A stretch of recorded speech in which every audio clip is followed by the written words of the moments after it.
सबसे पहले ये याद रखिएगा कि सेल्स टैक्स हमेशा मंथली बेस पे होता है।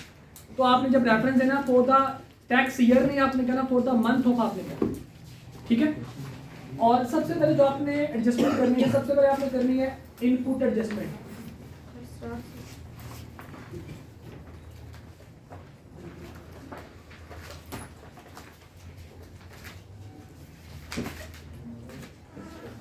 इनपुट एडजस्टमेंट बेटा आपने सबसे पहले करनी है।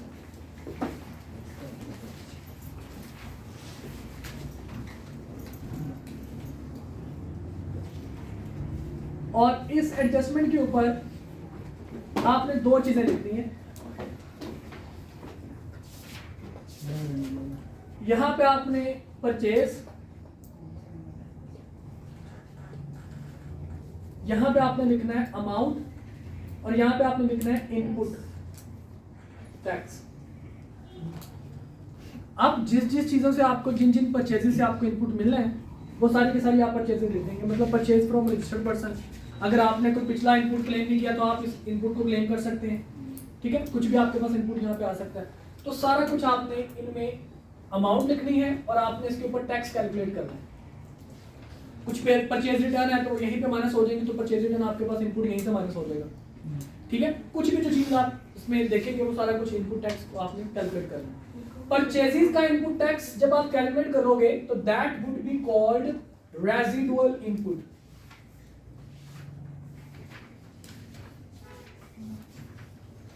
रेजिडुअल इनपुट, ठीक है। मतलब आप इनपुट किसके ऊपर क्लेम करना है? परचेजेस के ऊपर। और जो परचेजेस के ऊपर आपको इनपुट आएगा, मतलब सारा कुछ एडजस्टमेंट जो भी हमने पढ़ा, इनपुट नॉट एडमिसिबल, प्लांट अमकान, सारा कुछ, तो आप क्या लिखोगे? Residual input. रेजिडुअल इनपुट के बाद आपने एक दूसरी कैटेगरी ऑफ इनपुट निकालनी है, that is input on fixed asset.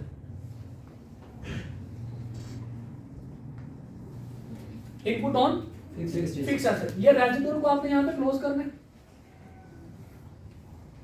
ठीक है। अब फिक्स्ड एसेट जो भी आपके पास मशीनरी वगैरह होगी, जो भी आपके पास फिक्स्ड एसेट होगा जिसके ऊपर आपने सेल्स टैक्स पे किया होगा, ठीक है, वो सारा कुछ जनाब आपने 1 2 4 जितनी भी मशीनरी है, हर मशीनरी के अमाउंट अलग अलग निकालनी है और उनके ऊपर इनपुट आपने अलग अलग निकालना है। इसको नाम हम लोग देंगे, इसको आपने अलग से टोटल कर लेना, इसको हम लोग नाम देंगे फिक्स्ड इनपुट का।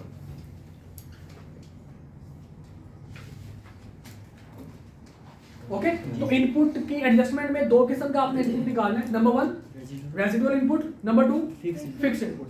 रेजिडुअल इनपुट किन चीजों के ऊपर निकलेगा? आपकी परचेज के ऊपर, आपके इंपोर्ट के ऊपर, आपके इलेक्ट्रिसिटी गैस के बिल्स के ऊपर, ठीक है। परचेज रिटर्न माइनस कर देंगे। अगर कोई पिछले साल का क्लेम आ रहा था, आपने अभी तक उसको इनपुट को क्लेम नहीं किया, आप इस महीने इसको क्लेम करना चाहते हैं तो आप इसमें कर सकते हैं रेजिडुअल के अंदर।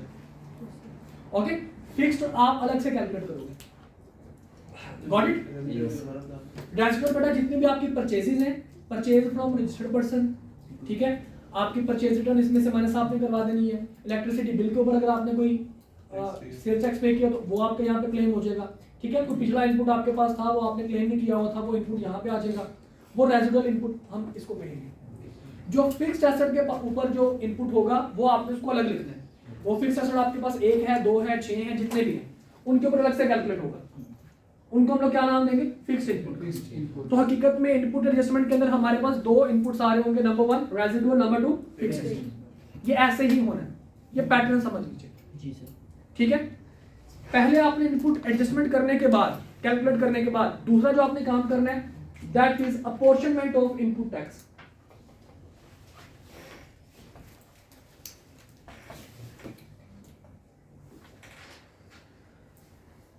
अपॉर्शनमेंट के ऊपर याद कीजिए हमने पढ़ा था वैल्यू ऑफ सप्लाई, याद है ना जी। तो आप यहां पे भी कुछ इस तरह की चीजें बनाएंगे।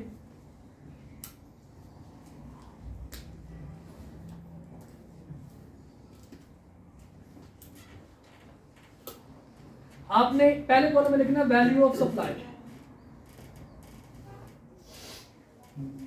ठीक है। यहां पे जितने भी आपने सेल्स की हैं, जितने भी आपने सप्लाई की हैं, सारा कुछ आ जाएगा।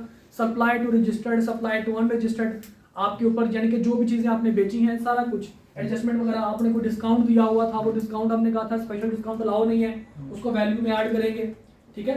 आपने किसी किस्म का जनाब उसको कम रेट पे चीजें दी, हमने कहा था इसको ओपन मार्केट रेट क्या आएगा, वो ईच एंड एवरीथिंग सारा कुछ आपके पास जो एड लेस होने हैं वो इस वैल्यू ऑफ सप्लाई में से एड लेस होने हैं। दूसरे कॉलम पे आप लिखोगे रेजिडुअल इनपुट और तीसरे कॉलम में लिखोगे फिक्स्ड इनपुट। ठीक है, वैल्यू ऑफ सप्लाई सारा एडजस्ट करने के बाद आपने एक सबको ऐड करना है वैल्यू ऑफ सप्लाईज को, और यहां पे आ जाएगा आपके पास टोटल सप्लाईज। क्या आ जाएगा आपके पास? Total supplies. इन तमाम कॉलम को ऐड करोगे आपके पास आ जाएगा टोटल सप्लाईज। ठीक है, टोटल सप्लाईज कह लीजिए, या फिर आप इसको टैक्सेबल सप्लाईज भी कह सकते हैं। टोटल टैक्सेबल सप्लाईज, टैक्सेबल लिख लीजिए वो ज्यादा बेहतर है। Total taxable supplies. ठीक है, अच्छा अब जनाब रेजिडुअल और फिक्स को पहले आपने टैक्सेबल सप्लाईज निकालनी है। ठीक है, इसके ऊपर रेजिडुअल और फिक्स जो है वो इसके ऊपर आपने फिलहाल कुछ नहीं लिखना। फिर टैक्सेबल सप्लाईज के बाद आपके पास आएंगे जीरो रेटेड सप्लाई,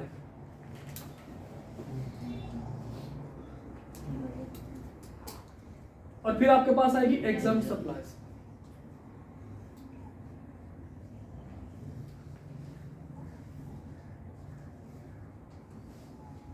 और यहां पे आप लिखोगे टोटल सप्लाई, इन तीनों को ऐड करके टैक्सेबल, जीरो रेटेड और एग्जम्प्ट सप्लाई, इन तीनों को ऐड करके आपके पास क्या आ जाएगी? Total supply. ठीक है जी, अब आपने रेजिडुअल, ये जो आपने निकाला हो ना ये वाला रेजिडुअल, आपने इसको लिखना है यहां पे, और ये जो आपने फिक्स निकाला हुआ है ये वाला फिक्स, आपने इस फिक्स को लिखना है यहां पे, और आपने इन दोनों को अपोर्शन करना है इनके ऊपर। अपोर्शन कैसे करोगे? Taxable supplies divided by total supplies multiplied by residual input. इसको क्या करोगे? Exempt supplies zero rated supplies divided by total supplies multiplied by residual input. इसी तरह से फिर exempt supplies divided by total supplies multiplied by residual input. इसी तरह से फिक्स को भी ऐसे करोगे। अच्छा, फिक्स के लिए बाज़ औक़ात वो क्या करता है? बाज़ औक़ात फिक्स के लिए वो क्या करता है जनाब, जो मैंने फिक्स एसेट परचेज किया है ये सिर्फ और सिर्फ टैक्सेबल सप्लाईज के लिए, तो फिर सारे का सारा इनपुट किसको जाएगा? टैक्सेबल। वो ये भी कह सकता है जनाब कि जो मैंने रेजिडुअल, जो मैंने फिक्स मशीनरी परचेज की है ये सिर्फ और सिर्फ जीरो रेटेड सप्लाई के लिए मैंने परचेज की, तो सारे का सारा इनपुट किसको मिलेगा? जीरो रेटेड को। वो ये भी कह सकता है जनाब ये सिर्फ और सिर्फ एग्जाम के लिए, तो सारे का सारा किसको मिलेगा? एग्जाम। ठीक है, वो ये भी कह सकता है कि जीरो रेटेड और टैक्सेबल के लिए, तो इन दोनों में डिवाइड हो जाएगा। ठीक है, इनकी वैल्यू के हिसाब से पोर्शन में जैसे आप रेजिडुअल इनपुट की करोगे। Got it? समझ आ गई बात की? अच्छा जी, इसके बाद देखिए ना तीसरी चीज, इसको जो है ना वो ऊपर करना पड़ेगा।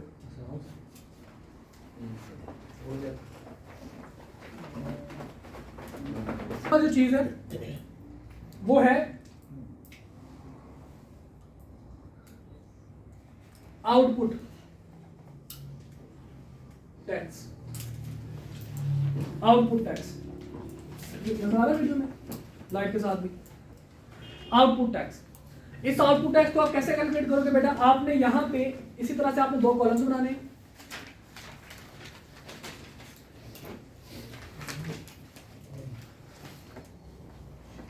यहां पे आप लिखोगे अमाउंट और यहां पे लिखोगे आउटपुट टैक्स।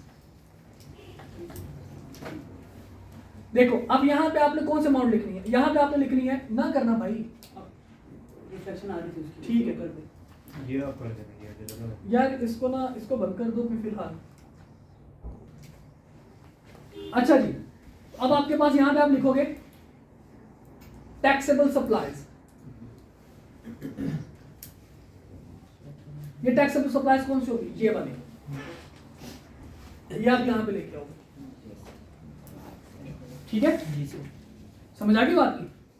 यहां वाली जो टैक्सेबल सप्लाईज आपने कैलकुलेट की होंगी, इसको आप क्या करोगे? उठा के यहां पे ले आओगे, ये अमाउंट आपके पास आ जाएगी। इसके ऊपर आपने टैक्स निकालना है, आउटपुट टैक्स।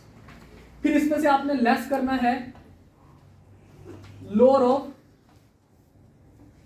एक्चुअल रेजिडुअल कौन सा एक्चुअल रेजिडुअल जो इसके हिस्से में आ रहा है, ये जो आपने कैलकुलेट किया हुआ ना, ये वाला एक्चुअल रेजिडुअल टैक्सेबल सप्लाईज के हिस्से में जितना रेजिडुअल आ रहा है वो आपने यहां पे एक्चुअल रेजिडुअल और 90% ऑफ आउटपुट टैक्स, जो भी इनमें से कम हुआ आपने उसको क्या करवाना है, माइनस करवाना है। कहां से माइनस करवाना है, यहां से आपने माइनस करवाना है, टैक्स में से। Got it? जी यस। नहीं समझ आ रही बात? मैं एक दफा इसको कंप्लीट कर लूं, उसके बाद आपको सारा समझा दूंगा, ठीक है? अच्छा, इसको माइनस करवाने के बाद जो आपके पास अमाउंट आएगी, इसमें से फिर आपने लेस करवाना है फिक्स्ड इनपुट। ये जो आपने टैक्सेबल सप्लायर्स के अगेंस्ट यहां पे आपने फिक्स इनपुट निकाला होगा, अपोर्शन करके या डायरेक्टली सारे के सारा, व्हाटएवर द केसेस, ये वाला फिक्स इनपुट आपने यहां पे माइनस करवाना है, ठीक है? फिर इसके बाद आपने इसमें ऐड करना है फर्दर टैक्स। ये किसके लिए होगा? ये अनरजिस्टर्ड बंदों के लिए होगा। आप उसमें से देखना है कि क्या अनरजिस्टर्ड बंदे वो तमाम ऐसे बंदे जिनके ऊपर फर्दर टैक्स लगना चाहिए, क्योंकि हमने चीजें पढ़ी थी कि कुछ ऐसे भी अनरजिस्टर्ड है जिनके ऊपर फर्दर टैक्स नहीं लगना चाहिए। फॉर एग्जांपल थर्ड स्केड्यूल के आइटम्स, फिफ्थ स्केड्यूल के आइटम्स, और उसके अलावा और एंड कंज्यूमर्स, ठीक है? वो तमाम लोग, इनके ऊपर हम लोग जो फर्दर टैक्स अब इम्पोज नहीं करते, तो फर्दर टैक्स आपके पास क्या होगा, एट द रेट ऑफ 4%, ठीक है? वो आपने यहाँ पे ऐड कर देना जो भी अमाउंट बनती है उसकी, ठीक है? आपने अनरजिस्टर्ड सप्लायर्स को मल्टीप्लाई करवाना 0.04 के साथ। एंड सारा कुछ एडजस्ट करने के बाद अगर तो आपके पास आंसर आया नेगेटिव में तो होगा वो रिफंड, और अगर आपके पास आंसर आया पॉजिटिव में तो वो होगा फिर सेल्स टैक्स।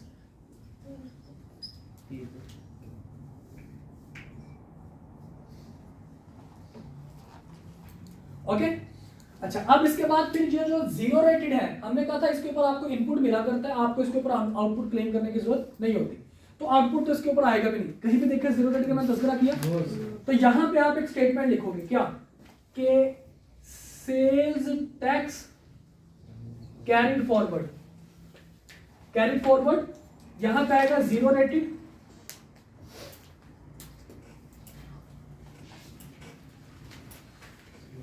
जीरो रेटेड में कौन सी अमाउंट आएगी, रेजिडुअल प्लस फिक्स्ड,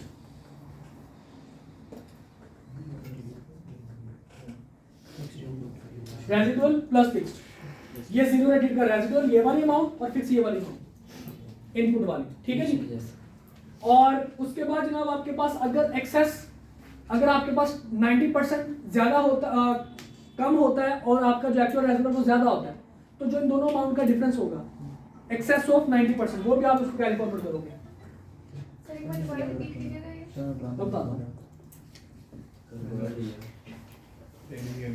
हमने कहा था कि हमने आउटपुट टैक्स में से क्या माइनस करवाना है, लोअर ऑफ एक्चुअल रेजिडुअल और 90% ऑफ आउटपुट।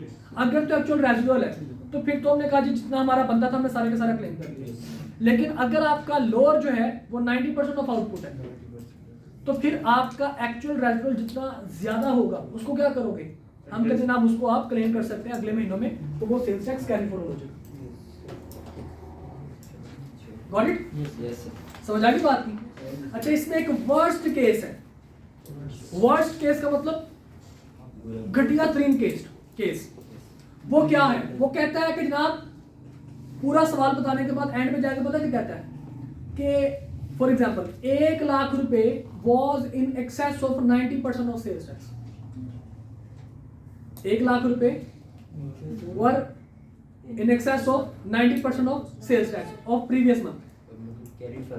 कैरी फॉरवर्ड उसने बता दी जनाब 1 लाख रुपए कैरी फॉरवर्ड, कौन सा वाला कैरी फॉरवर्ड है 1 लाख रुपए?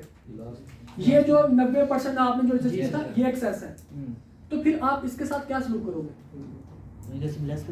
कहता जी आपने ये जो एक्सेस होगा ना, जो एक्सेस होगा आपने इसको ऐड बैक करना है। किधर ऐड बैक करना है? रेजिडुअल इनपुट में आप इसको ऐड बैक करना। कहते जी आपके पास जो एक्सेस ऑफ 90% है, आपने इसको ऐड कर करना रेजिडुअल इनपुट में, ठीक है। वो कैसे करेंगे, बल्कि जब आपको मैं क्वेश्चन करवाऊंगा उसके अंदर वो ज्यादा बेहतर आपको मैं समझा सकूंगा। ओके, ये अभी कैरिड फॉरवर्ड हुआ तो नेक्स्ट पीरियड के रेसिडुअल इनपुट में आ जाएगा, ठीक है।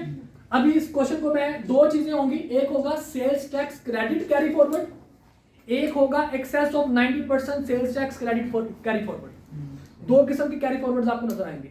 एक कैरी फॉरवर्ड यहां पे एडजस्ट होगा अपॉर्चुनमेंट के साथ इस रेजिडुअल इनपुट में, एक आपके पास यहां पे एक्चुअल के अंदर ऐड होगा, ठीक है। ये दोनों कौन सी सिचुएशन बनेंगी, कौन सी सिचुएशन में बनेंगी, वो क्वेश्चन करवा के मैं आपको बताऊंगा। एक ही क्वेश्चन में दोनों चीजों का तस्करा किया गया, ठीक है। वो क्वेश्चन मैं आप लोगों को मैं खुद करवाऊंगा। ओके, अभी फिलहाल जो मैं क्वेश्चन आप लोगों को करवाने जा रहा हूँ वो क्वेश्चन आप लोगों के सामने मौजूद है, आपकी स्क्रीन के ऊपर, आपकी बुक के ऊपर और यहाँ पे इंशाल्लाह हमारे प्रोजेक्टर के ऊपर, ठीक है। उस क्वेश्चन को हम पढ़ते हैं और फिर इसको सॉल्व करते हैं। इसी पैटर्न में मैं सॉल्व करूंगा। पैटर्न सबने बेटा नोट कर लिया? ओके, बिठा दो इसको। ओके भाई लोग, कहते हैं following information has been extracted from the records of two different persons registered under the Sales Tax Act 1990 for the month of फरवरी 2020। ताहा और शान जनाब दो लोग अलग अलग हैं, इनका अलग अलग हमने कैलकुलेट करना है सेल्स टैक्स। सबसे पहले कहता है जी taxable supplies from registered person, इसका मतलब क्या है? परचेज से सेल, परचेज। ताहा ने जनाब किसी रजिस्टर्ड पर्सन से परचेज नहीं की, तो क्या इसको इसके ऊपर इनपुट मिलेगा? नहीं। जबकि शान ने परचेज किया 11 मिलियन की। Taxable supplies from unregistered person 35 lakh रुपए के ऊपर जनाब अनरजिस्टर्ड पर्सन से उसने परचेज कर ली, तो क्या इसके ऊपर उसको इनपुट मिलेगा? नहीं, शान ने किसी से परचेज नहीं की, ठीक है जी। इनका अलग अलग हम लोग कंसीडर करेंगे। अच्छा, फिर उसके बाद कहता है जी एग्जाम गुड्स। ताहा ने जनाब किसी ने 3 मिलियन की शान ने परचेज की, एग्जाम गुड के ऊपर आपको इनपुट नहीं मिला। फिर कहते हैं जी fixed asset machinery from registered suppliers, 50 lakh रुपए की मशीनरी जनाब फिक्स्ड एसेट उसने परचेज कर लिया, किसने? ताहा ने, और 60 लाख रुपए का शान ने परचेज किया। अब सप्लाईज की बात करते हैं। कहते हैं जनाब taxable supplies to registered person, किसी रजिस्टर्ड पर्सन ने सप्लाई नहीं की, जबकि शान ने कितने की है? 10 मिलियन की। Taxable supplies to unregistered person 2 million, ठीक है जी, शान ने किसी को नहीं की। Exempt supplies to registered person 3.8 million exempt supplies है, ठीक है। इनके ऊपर आपके आउटपुट नहीं निकला करता, दोनों की जनाब। और उसके बाद जीरो रेटेड सप्लाई सिर्फ ताहा ने किया 25 मिलियन की, सॉरी 2.5 मिलियन। नोट ए देखिए बेटा, केस क्या बता रहा है जी? कह रहा है इन केस ऑफ ताहा, ताहा ने जो मशीनरी परचेज की है has been used for exempt as well as zero rated supply. Taha ने जो मशीनरी यूज किया वो किन चीजों के लिए? एग्जाम और जीरो रेटेड। जबकि शान ने जो परचेज की है सिर्फ टैक्सेबल सप्लाईज के लिए, ठीक है। और आप कहते हैं जो all the above figures are exclusive of sales tax, sales tax is payable at the rate of 18%, required calculate tax payable carry forward whatever the basis. Okay जी, कहते हैं जितने भी चीजें मैंने बताई ये सारी की सारी excluding of sales tax and sales tax शामिल नहीं है। ओके जनाब, इसको जरा सॉल्व करते हैं। सबसे पहले हमारा काम क्या था? सबसे पहला स्टेप इनपुट एडजस्टमेंट।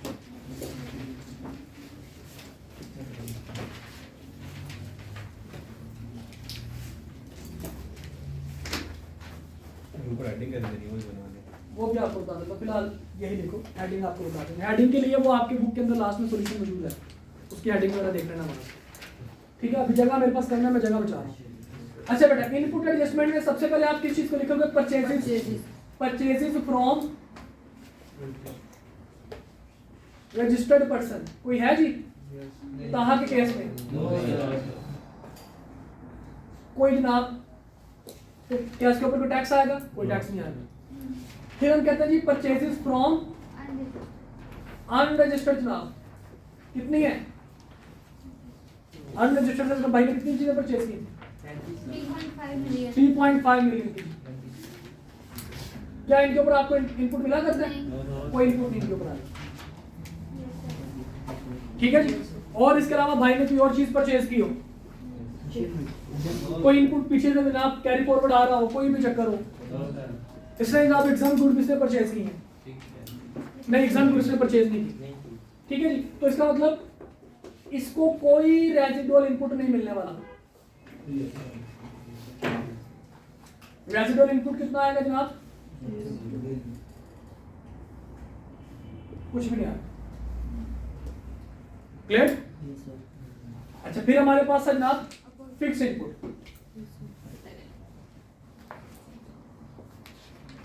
एक ही मशीनरी है कि दो मशीनरीज हैं? ताहा ने एक ही मशीनरी परचेज की है और वो मशीन है जनाब कितने की मशीन है जी? 50 लाख रुपए। 50 लाख रुपए के ऊपर इनपुट कितना बनता है? 18% जरा कैलकुलेट कीजिए। 9 लाख। 9 लाख रुपए। इसके अलावा कोई और मशीन इसने परचेज की हो, कोई और फिक्स एसेट परचेज किया हो? कुछ नहीं था। तो आपके पास जो फिक्स इनपुट है वो कितना आ गया जी? 9 लाख रुपए। ठीक है, मैंने इसको रेजिडुअल को अलग से कैलकुलेट कर लिया और फिक्स को मैंने अलग से कैलकुलेट कर लिया। Got it? Yes sir. अब इसके बाद हमारा दूसरा काम क्या था? Apportionment. अपॉर्शनमेंट।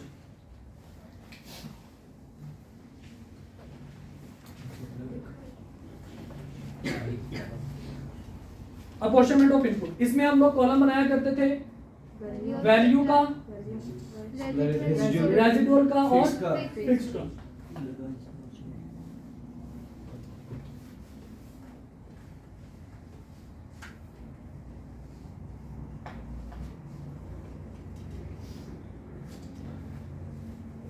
तो अब यहाँ पे हमने लेनी है वैल्यू सप्लाई के लिए सप्लाई मेड टू। ठीक है जी, तो कहते हैं ना सप्लाइज टू रजिस्टर्ड पर्सन। सबसे पहले supplies to registered person registered person नाम कितनी है जी? नहीं, कहा के लिए कुछ नहीं है। To unregistered 2 million. 2 million इसके बाद जनाब Taxable supplies. एग्जाम सप्लाइज फिर वो एग्जाम सप्लाईज है और जीरो रेटेड है। टैक्सेबल और कोई सप्लाई नहीं. नहीं की उसने। तो यहाँ पे जनाब हम लोग इसको क्लोज कर देंगे और यहाँ पे लिखेंगे टैक्सेबल सप्लाई।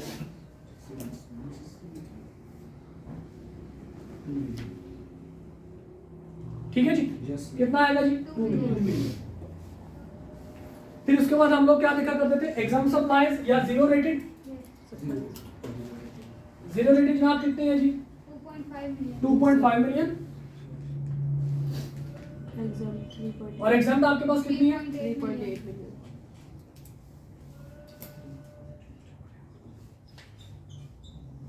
3.8 मिलियन। तो टोटल आपके पास सप्लाईज कितनी होगी? 83 सॉरी 8.3 million. ले रेसिडुअल कितना है जनाब आपके पास? कोई भी नहीं. कोई भी नहीं। फिक्स कितना है जनाब आपके पास? 9 लाख रुपए। इस 9 लाख रुपए के लिए कोई इसने डायरेक्शन दी है आपको? Yes sir. 9 लाख रुपए के लिए उसने कोई डायरेक्शन दी है आपको? उसने कभी ताहार जो मशीनरी परचेज की थी वो जीरो रेटेड और एग्जाम दोनों के लिए। ठीक है जी, तो हम क्या करेंगे? जीरो रेटेड और एग्जाम पे हम इसको अपोर्शन करेंगे। कैसे अपोर्शन करेंगे? सिर्फ जीरो रेटेड और एग्जाम में इन दोनों की वैल्यूज को हम लोग ऐड करेंगे। मतलब इन दोनों को तो ऐड कीजिए। 6.3 million. देखिएगा इसकी कैलकुलेशन में कैसे कर रहा हूं। मैं थोड़ा सा यहाँ पे जगह ज्यादा छोड़ देता हूँ। इसके साथ तो कुछ भी नहीं आना। Yes sir. इन दोनों को मैं ऐड करूंगा क्योंकि मैंने सिर्फ डिवाइड इन दोनों में करना है और इस 8.3 मिलियन में ये सारा कुछ आ रहा है। ठीक है, इस वजह से मैं क्या यहाँ पे लिखूंगा 2.5 मिलियन डिवाइडेड बाय इन दोनों का सम 6.3 मिलियन मल्टीप्लाइड बाय 9 लाख। कितने पैसे बने? 0.35 million.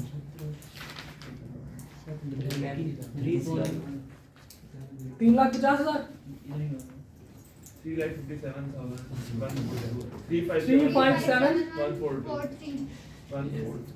ठीक है जी।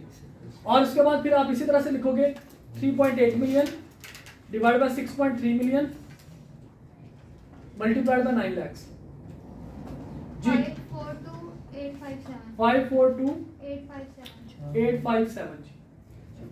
ओके, ये मैंने क्या किया? फिक्स इनपुट को अपोर्शन किया जहां पे उसने मुझे कहा था। अगर वो खामोश रहता तो तीनों में मैं अपोर्शन कर देता। Yes. अब उसने मुझे डायरेक्शन दे दी तो मुझे उसकी डायरेक्शन के ऊपर काम करना पड़ेगा। ठीक है जी, यहाँ पे मेरा अपोर्शनमेंट भी होगी। तीसरा मेरा स्टेप क्या था? Output tax. Output tax.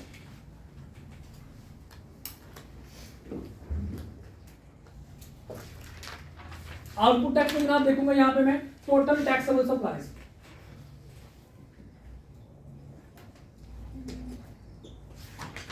जी बेटा टैक्सेबल सप्लाईज मेरे पास कितनी है? 2 million. कुछ भी तरीकेकार हो सकता है, आप इसको अलग अलग लिख लो, अमाउंट को अलग लिख लो। मैं ऐसे कर देता हूँ कि 20 लाख रुपए मल्टीप्लाइड में 0.18, तो आपके पास यहाँ पे टैक्स आ जाएगा 3,60,000. 3,60,000, 60,000. 3,60,000। इसमें से मुझे लेस क्या करना है बेटा? Actual residual. Lower of actual residual, 90% और 90% of output tax. और वो कितना है जी? nil कुछ भी नहीं है। और 90% ऑफ output. 3,60,000, वो कितना है जी? 3,24,000. 3,24,000। Which ever is lower, Nil. 0 is lower. ठीक है भाई, 90% ऑफ आउटपुट और एक्चुअल रेजिडुअल। देखिए इसके हिस्से में रेजिडुअल तो कुछ भी नहीं आ रहा क्योंकि कुछ था ही नहीं। Yes sir. ओके, और 90% ज्यादा था, हमने कहा था लोअर ऑफ लेना है, तो लोअर ऑफ 0 हो गया या 3,24,000 होगा? Zero. 0 लोअर होगा ना, जी तो मैंने 0 यहाँ से माइनस करवा दिया। यस। इसके बाद जनाब आपका कितना बचा जनाब? 3,60,000 रुपए। इसके बाद क्या किया करते थे? Fixed input. अगर कोई फिक्स इनपुट था तो हम उसको माइनस करवाते थे, लेस फिक्स्ड इनपुट।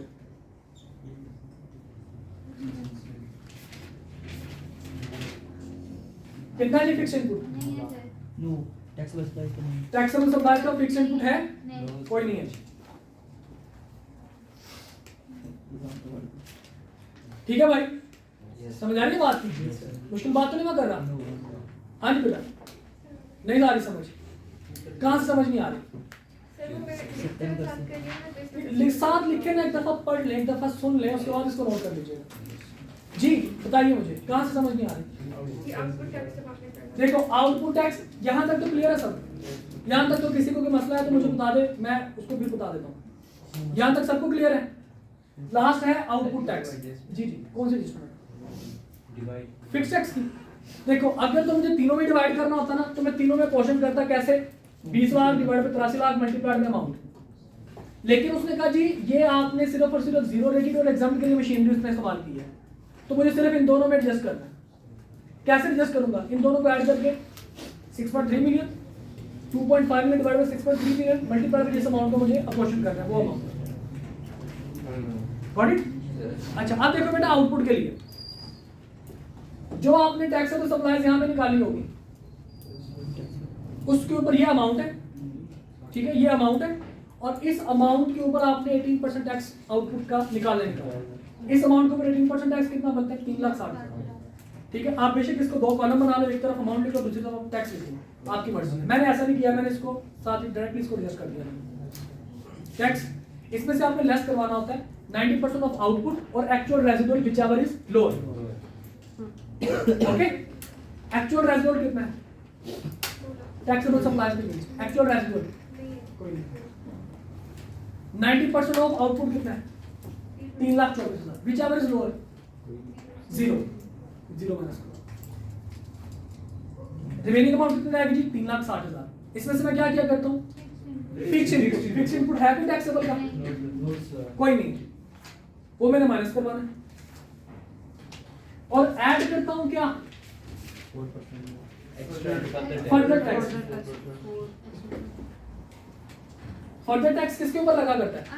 अनरजिस्टर्ड के ऊपर। क्या कोई अनरजिस्टर्ड सप्लायर्स हैं? यस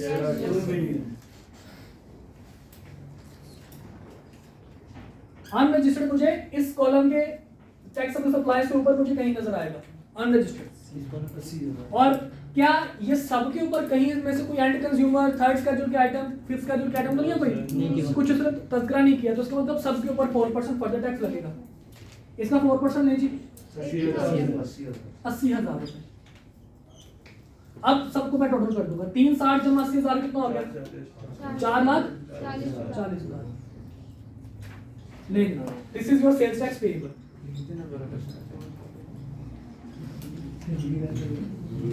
अभी एक पोर्शन हुआ। ठीक है भाई, अब ये पोर्शन क्योंकि साथ साथ आपको समझाते रहे, अगर आप शान वाला केस करेंगे खुद से वो इंशाल्लाह खुद कर लेंगे, इसी पैटर्न पे होगा। जी सर इंशाल्लाह। ठीक है, शामिला जब आप केस करेंगे, आप जरा इस क्वेश्चन के मार्क्स देख लें। ये 5 नंबर का क्वेश्चन था भाई, ये 5 नंबर का क्वेश्चन था। अब जरा आप अपनी बुक में देख लीजिए।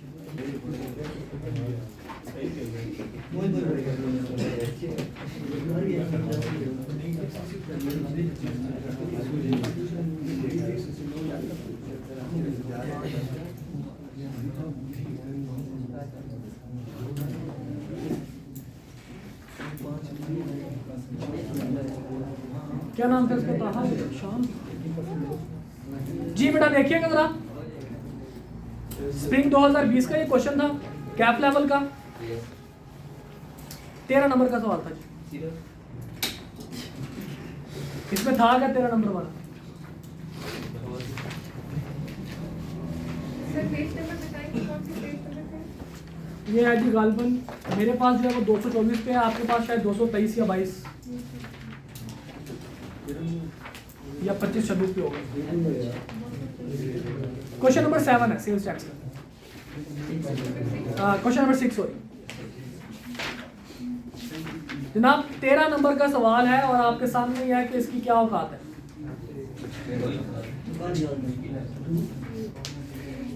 देखिए बेटा सुन लें, जब आप इस क्वेश्चन को, इन क्वेश्चन को खुद से आप परफॉर्म करेंगे, थोड़ा सा ट्राई करेंगे, तो आप लोगों के लिए यही सवाल हलवा होगा। एक क्वेश्चन मैंने आप लोगों को करवाया है अभी, ठीक है। अब शान वाला केस आप लोग खुद सॉल्व करेंगे, ठीक है। कल इंशाल्लाह ताला आप लोगों की क्लास होगी लाइव, ओके, रिकॉर्डिंग में, मतलब लाइव जूम में आपकी इंशाल्लाह ताला कल आपकी क्लास होगी। और आपने उस क्लास के अंदर हम लोग सेल्स टैक्स का एक और न्यूमेरिकल करेंगे, 1-2 न्यूमेरिकल हम लोग करेंगे मजीद, ठीक है। वो 1-2 न्यूमेरिकल जब आप करेंगे तो आपने फिर सेल्स टैक्स के आप लोगों को फिर मैं 2 दिन आपको दूंगा। फिर मंडे वाले दिन आपकी इंशाल्लाह क्लास होगी, मंडे वाले दिन, फिर मंडे या ट्यूसडे वाले दिन आपने वो मुझे बताने होंगे जो भी आपके प्रॉब्लम्स होंगे, ठीक है। उसके बाद फिर इसी तरह से इंशाल्लाह एओपी की तरफ हम लोग आएंगे और रिटर्न असेसमेंट एंड अपील की तरफ, ओके जी सर। Any problem? एक बात माइंड में रख लीजिए, 100 नंबर के पेपर में से 90 नंबर का पेपर हम लोग सिलेबस हम कवर कर चुके हैं। रिटर्न असेसमेंट अपील और पहले सारे के सारे सवाल जो पहले जिनकी आप बात कर रहे हो, ठीक है, वो मिलाकर आपके पास 10 नंबर का क्वेश्चन आते हैं, सारे के सारे मिलाकर ईच एंड एवरीथिंग 10 नंबर का आपके पास सिर्फ क्वेश्चन आते हैं, ठीक है। एओपी डिट्टो कॉपी है जैसे आपने इनकम फ्रॉम बिजनेस किया था। मैंने आपको इनकम फ्रॉम बिजनेस का एक न्यूमेरिकल करवाया था जो क्लास में किया था, और वो एओपी वाला था, ठीक है। उसमें सिर्फ और सिर्फ एक चीज का थोड़ा सा एडिशन होगा, अगर उसने रिक्वायरमेंट में ये कह दिया कि बताइए कि ईच पार्टनर को कितने पैसे मिलेंगे, तो वो जस्ट हमने डिस्ट्रीब्यूशन करनी है उनके रेशो के हिसाब से, बस। बाकी सारा कुछ income from business. Got it? इसमें कोई इतनी बड़ी बात नहीं है, कोई इसमें मुश्किल बात नहीं है। हमने ताहा वाला ये भी जो हमने केस किया, आप शान वाला केस करोगे, सेम इसी पैटर्न पे होगा। आपने देखना है कि जी जिस बंदे से हमें इनपुट मिल रहा है, क्या वो इनपुट आप क्लेम कर सकते हैं, जो आप परचेज कर रहे हैं, क्या उसके ऊपर इनपुट आ सकता है। हमने ताहा के केस में कहा जिसने रजिस्टर्ड बंदे से कोई परचेज नहीं की, इनपुट होगा भी। अनरजिस्टर्ड बंदे से उसने परचेज की है, उनके ऊपर इनपुट मिलता नहीं। शान के केस में उसने इनपुट जो है वो उसको मिलेगा किसके ऊपर, क्योंकि उसने रजिस्टर्ड बंदों से परचेज किया, तो उसके ऊपर उसके लिए रेजिडुअल इनपुट आ रहा होगा। Are you getting my point? ठीक है, रेजिडुअल इनपुट उसके लिए आ रहा होगा, तो आपने उसको एडजस्ट करना होगा जैसे हमने एडजस्ट किया। क्लियर? चलिए इंशाल्लाह फिर मुलाकात होगी आप लोगों की। अभी सर जी बंद कर दो। सर,